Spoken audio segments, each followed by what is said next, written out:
What's going on, everybody? Happy Friday. Halloween Friday. Halloween weekend. Is that still a thing? Do we talk about Halloween like that still? Like it's Halloween Probably. weekend. Yeah. All Probably right. the Well, youngsters out there, yeah, trick-or-treating and all that stuff. I mean, of course, you need to be 21 or older to talk about what we're going to talk about, which is betting and DFS. Brendan Glasheen, Matt LaMarca. We are the Slate.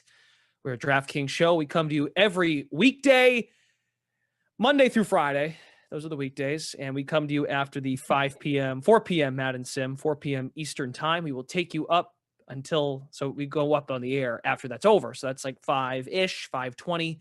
We will take you just up until 6 o'clock, and we're going to be mostly football today. Lots of news. That's what Friday offers, LaMarca. You get late breaking news, and at this point in the year, like the injury thing is for real, unless guys had lingering stuff from the training camp sessions or the preseason. But now you got injuries that actually take place during the season, and guys legitimately can't give it a go. It's just too much wear and tear of the season. So to get you caught up, just before we get started, Deebo Samuel out for the Niners this weekend. Niners taking on the Rams for the second time this year. They go for the sweep. Ezekiel Elliott for the Cowboys, doubtful. Alan Lazard for Green Bay taking on the Bills as a heavy, heavy underdog this week. Lazard, out. James Conner for the Cardinals, out. Chuba Hubbard of Carolina Panthers, who fills in now for star Christian McCaffrey now that he's been traded, out. Michael Thomas, Jarvis Landry of New Orleans, out. But there's good news. The return of DeAndre Swift. That's good news for the Lions. They host the Miami Dolphins coming off the bye.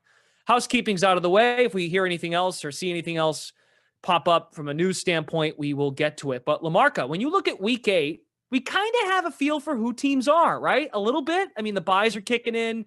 No Chiefs, no Chargers this week. But when you look at the slate, DFS, betting, we can go really in any direction throughout the next 40 minutes or so. What comes to mind?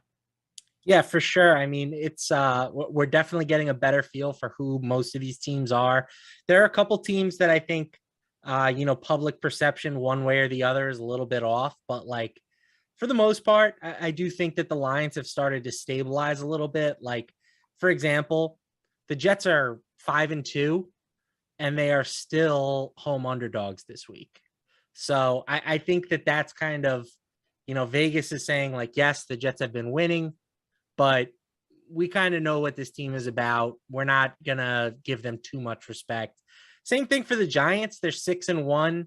They're getting 3 points in Seattle, so I do think that a lot of the overreactions have kind of cooled down a little bit. There's still some things out there. I thought Tampa Bay was probably being too disrespected last week or on Thursday. Turns out I was wrong. They stink. Tom Brady, I think, take the personal stuff out. It doesn't really matter to me. He's just not that good anymore, right? He's missing guys. He's bouncing passes, and he has zero mobility. So now that he's not playing behind a dominant offensive line anymore, it's just every mistake is compounded. So, there are definitely still things to talk about. But yes, I agree with your premise. Like, for the most part, we know who most of these teams are. Sure. Yeah, it did not go well for Tom in the news today, which he made public about the divorce with Gisele Bundchen. That is now public after 13 years. Their marriage is now, they filed for divorce. That's a thing that happened today. Brady and Gisele both made statements today.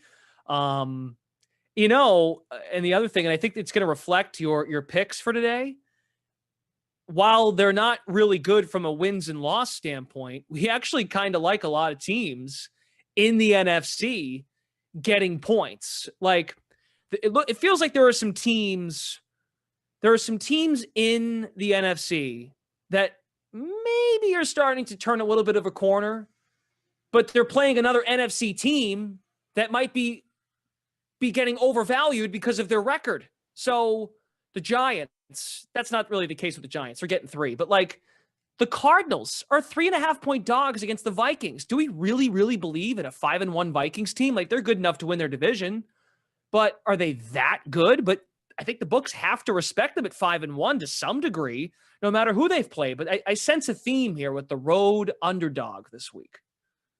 Yeah, so the Vikings, they're at the top of my fraud list. And I think that that's not all that surprising for, like the sharps are kind of all over the Cardinals this week. This line was originally 4.5. It's now down to 3.5. Wouldn't shock me if it got to 3 before kickoff.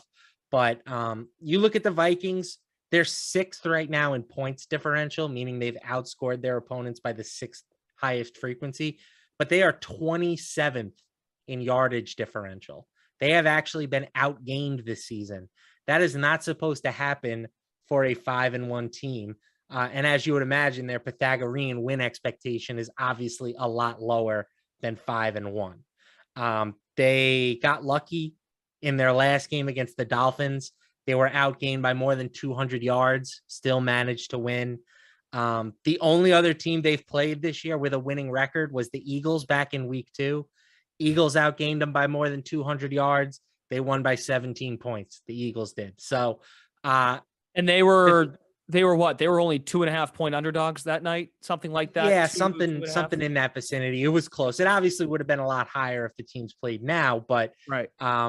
We were still kind of trying to determine how good that the Eagles actually were. So, right. I hear all the Cardinals are not that great of a football team in their own right. So it's not like all of a sudden they're going to face a really tough team after feasting on cupcakes. But I do think that the Cardinals are being a little bit disrespected here. They are coming off their best game of the year, really. Their offense looks much better with DeAndre Hopkins back in the fold. And I like the fact that they played on Thursday last week. That kind of mitigates a little bit of the advantage that the Vikings have being on bye, right? Both teams are kind of benefiting from extra rest here. Good point. Kyler as an underdog also pretty solid in his career, 19-10-2 against the spread. That is the second best ATS record as an underdog for a quarterback, only behind Jimmy Garoppolo since 2019. So Kyler, Cliff Kingsbury, he has his faults. They get up in these spots. I couldn't agree more. And the Cardinals, I know that if you had them in fantasy or even DFS at a showdown, their defense probably isn't that good the way they played against New Orleans, against a backup quarterback and Andy Dalton, but their defense is coming around too. They've got some pieces there. They're not the 8-0 Cardinals from last year, but they're better than what they were under 500 to start the season. That's kind of my point. Those are some spots I feel like we have this week where, okay, they're not great, but they're not as bad as the line indicates. Right. Yeah, I agree with that. Okay. What else are we looking at for this week? And if also we can dive into the futures market as well, because this all correlates, or this all kind of relates to who you might like coming out of the NFC, or just a team that could challenge Philadelphia. The Eagles are back this week. They're playing Houston. Or no, the Eagles. Who do the Eagles play this week? The Eagles have the Steelers. Steelers. That's next Thursday. Pardon me. During the World Series. That's the one of the 2 off nights during this World Series. The Eagles are playing on Thursday next week against Houston. But yes. And that's another underdog I like this week. The Steelers. Okay. They're getting 10.5. And they've been big underdogs a lot recently. It's a role that they're familiar with. And Mike Tomlin, I've said this many times on this show, the guy is the best underdog coach in football. They were getting 7.5 last week against the Dolphins. They covered. They were getting double digits against Tampa Bay. They won the game outright. The only time they really haven't come through for us as big underdogs this season was on the road in Buffalo, with Kenny Pickett making the first start of his career. That's a spot where you're not really going to succeed. So Philly's good. Don't get me wrong. There's no doubts that Philly, they're probably the best team in the NFC, but I am still not ready to put them in that truly elite tier of, the Bills and the Chiefs. I think that for my money, they're the 2 best teams in the league. The Eagles kind of struggled a little bit in the second half with the Cowboys in their last game. And, that was with Cooper Rush at quarterback. So that's the tough part with the Eagles, right? They've played such an easy schedule this season that it's hard to really get a feel for just how good this team is. And unfortunately, things aren't going to get really much more difficult for them, right? People keep talking about how the NFC East might be the best division in the league. Crazy. And certainly from a record perspective, the Eagles, the Cowboys, and the Giants are all pretty good. But you look at the Eagles schedule and it's like, they might run the table. Like they have nobody on it. It's legit. I mean, even if you want to give Aaron Rodgers his props, go for it. Totally get it. But until then, they play a second-year quarterback or a rookie quarterback until that Green Bay game. Ryan Tannehill's banged up right now for Tennessee, so you could see another rookie quarterback. That's a tough little stretch there on the road, 3 straight, at Giants, at Bears, at Dallas. That's tough. I could see them being underdogs in Dallas. But other than that, they're going to be favored in every game this season. Great. It's a great way of looking at it. That's a good point. How could you even maybe if Indy had Matt Ryan or if Ellinger pops in these next few weeks, maybe, I suppose, getting a home game at Indianapolis. You got to respect some of the Colts roster. I think they're kind of mediocre all over the place, but they got Pittman, they got Taylor. Losing Shaq Leonard for the year isn't going to help. Yeah, they're solid. They were supposed to be solid, but the Colts are not performing to their expectation. That is for sure. I think the gauntlet, and I use gauntlet very lightly. I mean, even look at the early part of the season. There's not a team on here that jumps out to you that the Eagles have faced, and that's probably the same for the rest of the conference or the rest of the division. To be fair, but yeah, that feels like a pretty easy load here the rest of the way. What else do we like this week? Yeah, you kind of mentioned like underdogs. I do think for the most part, I'm going to be on a lot of dogs this week. It's worked for the most part, right? Like underdogs this season, 85, 69, and 4 against the spread.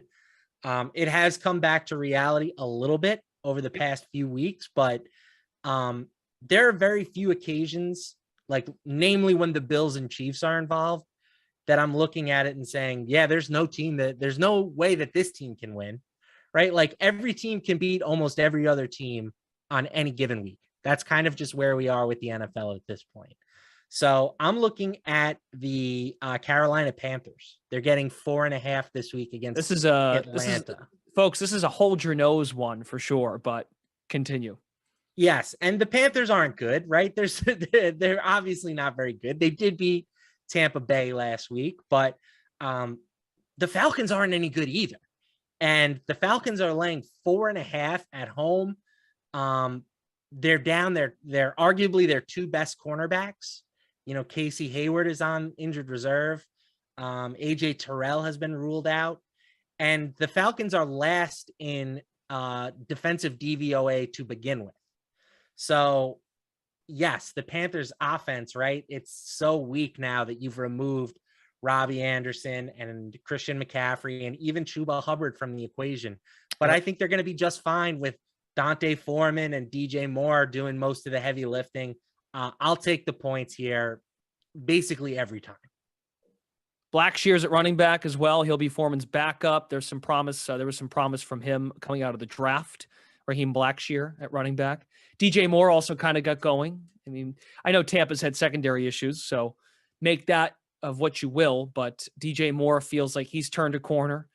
And yeah, PJ Walker's a mobile guy, and so is Marcus Mariota. So I get the sense we could get a fast-paced game, or unless they don't move the chains, it could be a punt fest. And at that point, you're getting a number above the key number of 3. So I don't necessarily disagree. It's hard to swallow, but you don't want to overreact too much from a performance again. It's not so much that we're reacting to how Carolina played against Tampa, but like you said, we're almost giving the Falcons way too much credit. That's what this feels like to me.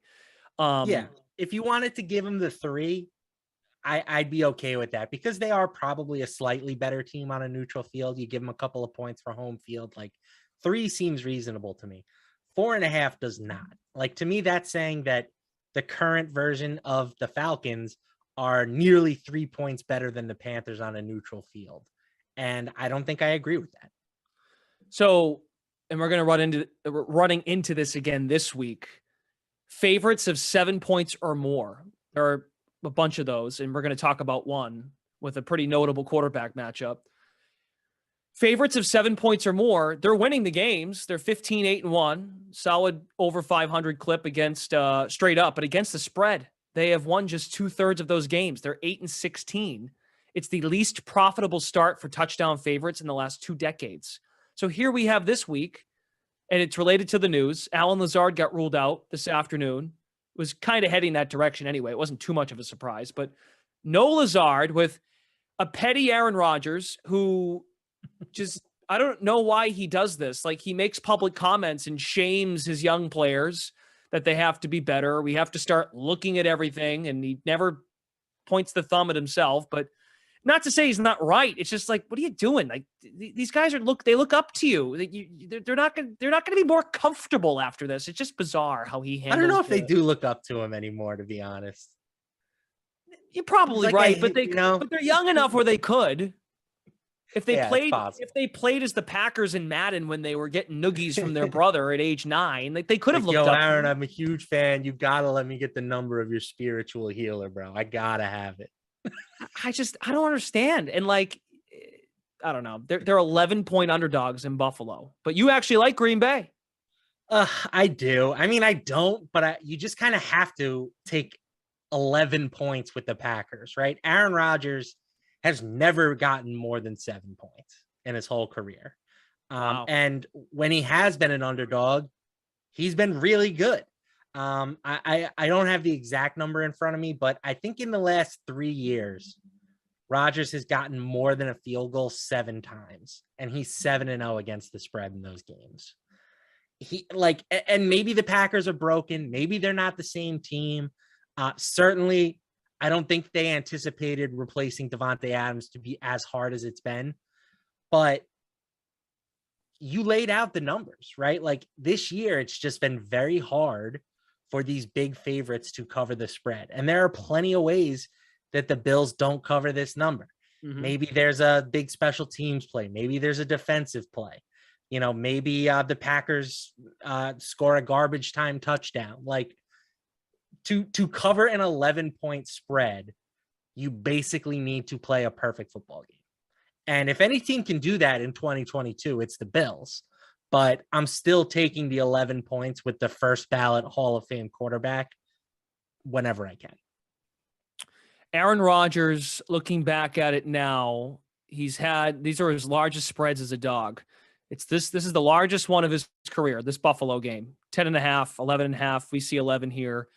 They played the Seahawks in 2015. Some of these might be playoff games because it's starting to come back to me. Yes. At Seattle in 2015, they got 8.5. They lost the game by 6, so he covered. The game against the Niners in the playoffs in 2020, they lost by 17. Yep, they were getting that was 8. the Colin Kaepernick game. In 2020?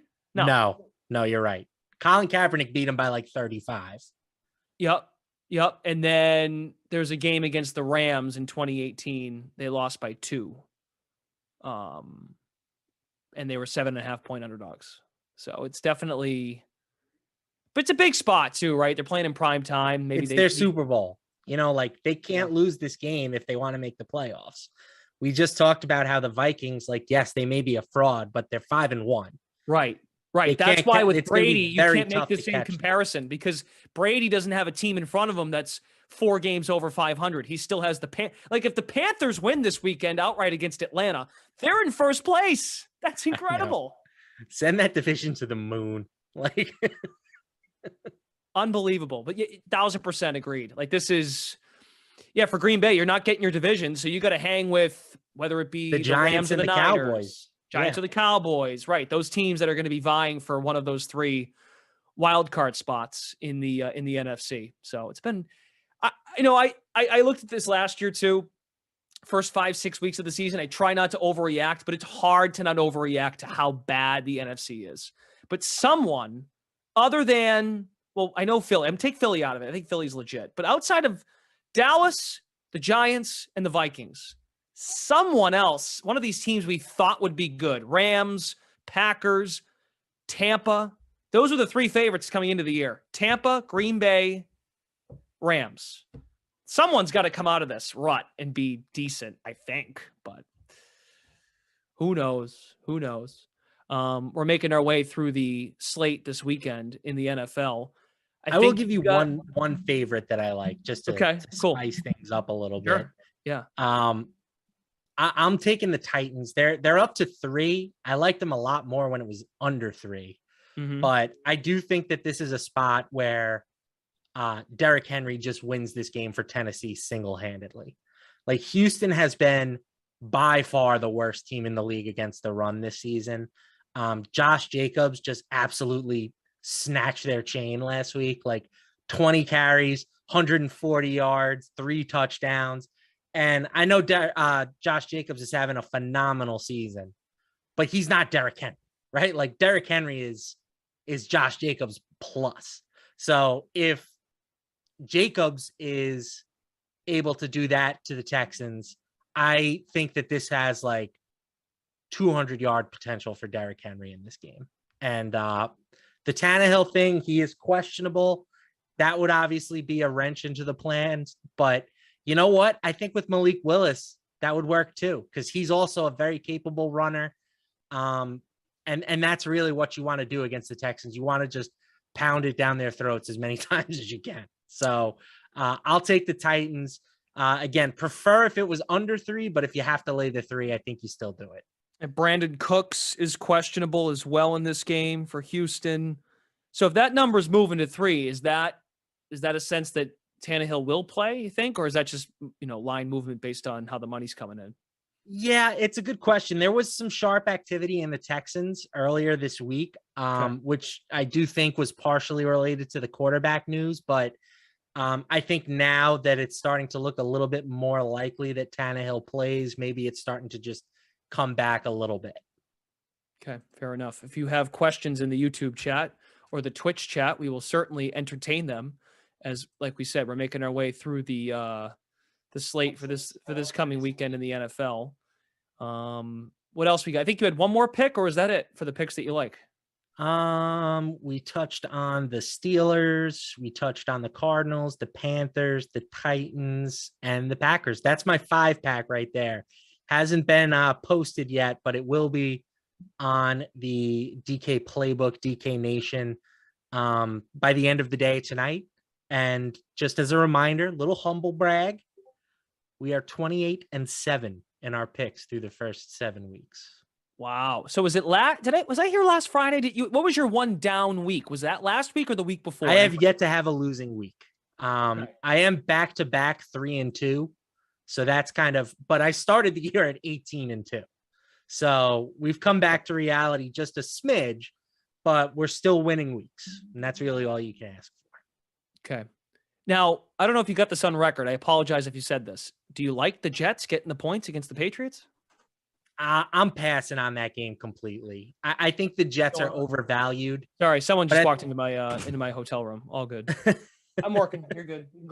Of course you can. Yeah. Sorry. I knew this was going to happen. They said 5:30. These guys were going to arrive. So this awkward moment has now passed by. Continue. I think the Jets are just like a little bit fraudulent. So I don't really want much to do with them. But at the same time, I have no idea what Belichick is doing up in New England. Yep. I mean, he's your boy. There's always that statement, right? If you got 2 quarterbacks, you have no quarterbacks. And this whole, we might play both quarterbacks, and that's not happening this week. Well, I mean, you never know, right? True. Mac, they're already talking about how he's got some numbness in his foot and how that was noticed by the Bears. And so who knows? Maybe we see Zappy again this week. I can't put it past, I'm firmly on team Bill should have retired like 5 years ago. The man is ruining his reputation. There was a legitimate question that people used to ask: who is more responsible for the Patriots' success, him or Tom Brady? In retrospect, that question is just downright laughable. Like, of course it's Tom Brady. Yeah, I think Bill laid the framework for his work ethic, but then Brady took it and ran with it. I would agree. But you got to be good situationally, and that's what Brady did. He bailed out Bill quite a bit, talent-wise, that they put around him. Yeah. So, and I'm glad you brought this up because this was a bit of news that dropped before we went live, just after 4:00. Mike Giardi covers the Patriots for NFL Network. He's an NFL Network guy now, but he covered the Patriots for a long time locally in Massachusetts and in New England.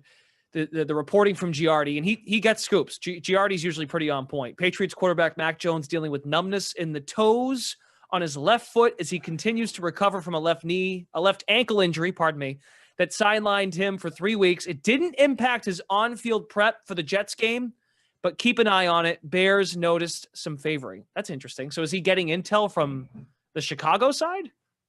Who knows? Okay. It just makes me not want to take this game. I want nothing to do with either team, to be honest. Yeah.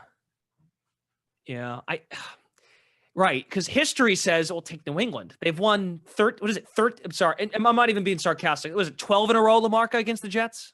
Sure, sounds right. You could have said 75, and I would have been like, yeah, that sounds about right. 2015, I think, was the last time the Jets beat the Patriots, and that was with Ryan Fitzpatrick as the quarterback. So yeah, and I agree with them being favored here. Like the Jets, the Jets are just they have some very fluky wins. I mean, obviously that Browns win was probably the flukiest win of the entire season. Yeah. And losing Breece Hall is a huge deal. Like running backs aren't worth a ton of spread value, right? Like maybe a point, half a point, but Breece Hall was kind of doing everything for the Jets. He was playing like a Christian McCaffrey type role where he was very involved in the passing game. And the Jets were not asking Zach Wilson to do very much because this guy was just kind of carrying the offense. And now he's going to have to do a little bit more this week.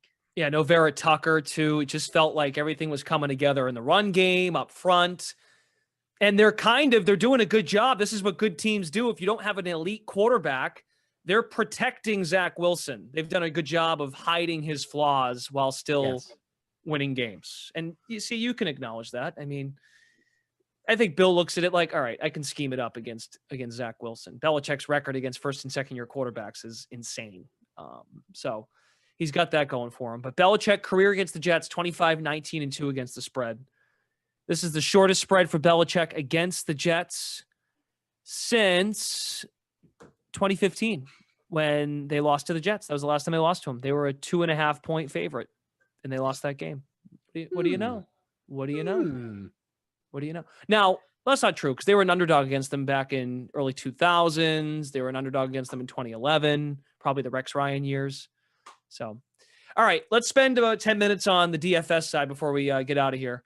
What do you like? Now, a lot of this correlates. We don't talk totals a lot. You're more of a sides guy. I can tell from working with you in the past, and that's all good. But I always tend to, you look at the totals in some of these games, like Miami and Detroit. I'm like, ooh, that screams a very, not necessarily favorable, but people might look at that game and go, I want to stack that game. And Eamon just dropped in here. Waddle and Mostert are off the injury reports. That's good news. You got Tua with a game under his belt. Lions off a bye. They play well at home, yada, yada. That's got a big total.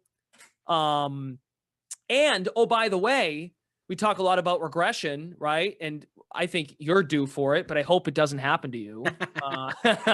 But it feels like overs are starting to get some legs again, right? The under train was rolling the first 5-6 weeks of the season, but now you're starting to see, and I know Thursday night's an easy way to look at it because the last two Thursday night games have been higher scoring, but what's a game stack that you might like for the weekend? Yeah, so I mean, the Dolphins and the Lions are going to get a ton of attention. It's the game with the highest total on the slate. And Detroit started the year by playing in just a bunch of shootouts. We haven't seen that from them recently, though, right? Like they have 6 total points over their past 2 games. So maybe you add DeAndre Swift back into the equation. Maybe that changes some things a little bit, but I do think that game is a candidate to be maybe a little bit over-owned. I'm going to the Cardinals and the Vikings. I really like that game for stacking purposes. And the total in that game is 49. So that's the second highest total, I think. Yeah. And I like the idea of stacking Kyler Murray with DeAndre Hopkins. DeAndre Hopkins had basically a 50% target share in his first game back. He had like 60% of the team's air yards. I think that by going with that stack, you're going to incorporate like virtually the entire upside of the Cardinals offense with just 2 players. So I like that idea. And then you can bring it back with one or two players from the Vikings. I will say that one guy that I really like that is not going to get a ton of ownership is Irv Smith Jr. at tight end. He's 3,500. He's very cheap. He's been a bit more involved in the offense since the start of the year. And the Cardinals, you want to talk about the Jets haven't won against the Patriots since 2015. I think that was also the last time the Cardinals successfully covered a tight end. Hey, Jawan Johnson last Thursday, the fill-in tight end for who did he fill in for? I'm forgetting his name. Troutman. Yeah, that was a big pick by folks on this show, other shows. I mean, everyone was on Johnson. Anytime touchdown, put him in your DFS lineup, and he got there. He scored. He was only $3,000. So I get it. They can't defend the tight end. So you throw in Irv. I love when my stacks include a tight end. Like, tight end's a very hard position to figure out most weeks. So by using it in a stack, you're kind of just removing it from the equation a little bit. Mm-hmm. And then if you really wanted to make it a game stack, throw Justin Jefferson in there. You could use Dalvin Cook at running back. Like, there are definitely, I wouldn't use them both, but you can use one or the other. And this looks fun though. Yeah. So like, I think that I think that this game is very, very stackable. Okay. I would imagine too, with so many lower totals than this game and the Detroit Miami game, that you can, if you pick your spots carefully and with injuries, as we highlighted off the top, now there will be chalky guys that will fill in, right? Like the Carolina backfield. Pollard, I'm sure will get some. Well, Pollard's going to be one of the highest owned players we've seen all season, I would imagine. Yeah. Do they play on the main slate though? I don't think. Wait a minute. When does Dallas play? They do. Who's Dallas playing? They are playing Chicago. Chicago, who is terrible against the run, and they are favored by 10.5 points. Yep. So it's just it's the perfect combination of a player everybody loves, a matchup that everybody loves, a potential game script that is just screams for running backs. Mm-hmm. Like, Pollard is going to be 50% owned, 60% owned. And I'll be playing him too, right? Okay. Like, I was just going to ask he's that. just one of those guys that we've all been waiting for this spot, right? I wrote him up earlier for a piece about anytime touchdown scores. Like, I would have played Tony Pollard anytime touchdown up to like minus 250 because I've been waiting for this spot for 3 years, Clash. Like, I'm not going to pass it up now that it's finally here. And Zeke had just kind of turned a corner too. He had 2 touchdowns in that game against Detroit.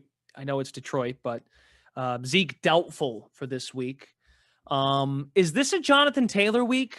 Are we there yet with him? He's $8,000. You might not get him any cheaper than that if he breaks through one of these weeks. Playing with Sam Ehlinger, I think there's risk. I would rather find the extra $400 and get up to Derrick Henry. I already talked about Derrick Henry. I think that even with Willis, possibly. Yeah, I think he'll be popular this week, but I do think that, the fact that there are so many strong running back values on the slate does mean that he won't be overwhelmingly chalky, right? Like, we have Pollard. Kenneth Walker remains 6,500, despite the fact that guy is just like a walking 60-yard touchdown.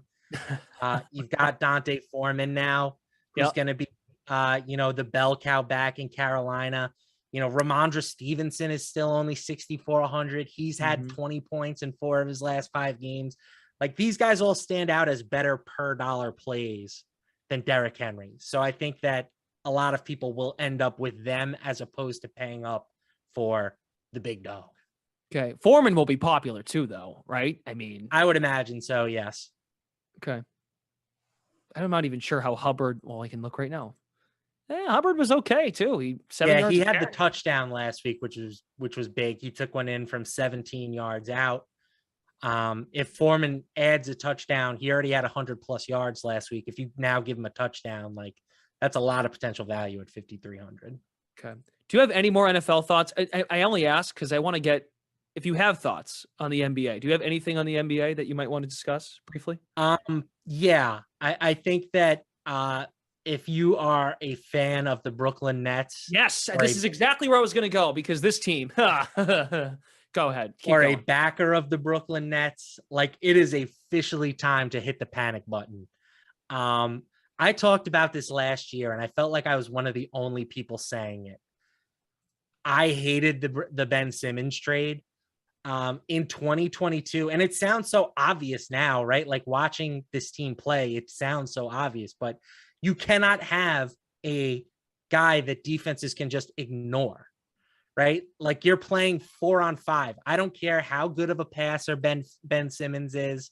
I don't care how much better he makes you on the defensive end of the court. Mm-hmm. You're playing 4-on-5 on offense. And it's just hard to win ball games that way. We've seen it, right? Kevin Durant and Kyrie Irving have been scoring the ball great for this team. They're combining for 60, 70 points a night, and it just doesn't matter. They're losing. So I am panicking if I am the Nets.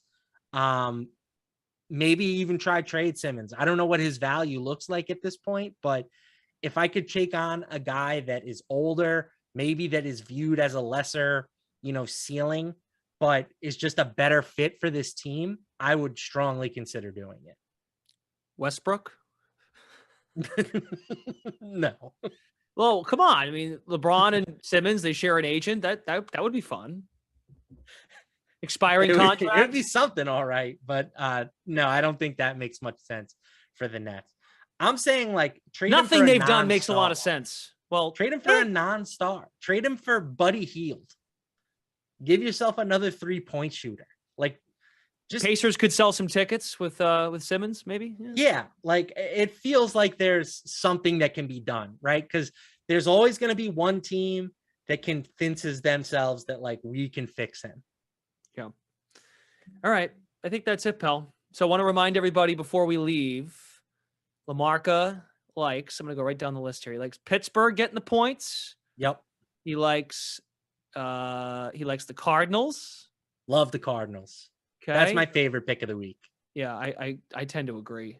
The Vikings are not as good as their record indicates. He likes Carolina. He likes you do like the Titans. I do. Prefer 2.5. Okay. I would prefer 2.5, but we'll lay the 3. And even without Alan Lazard and a whiny baby Aaron Rodgers, you are going to take them in the 11 points. That's right. All right, pal. This was fun. Good time. No Jeff today, so it was just us two. But good luck to you. Hope you keep it rolling, and you have a great weekend. Thanks, buddy. You too. Okay. Thank you to Eamon and Daniel behind the scenes. Thanks to all of you who tuned in.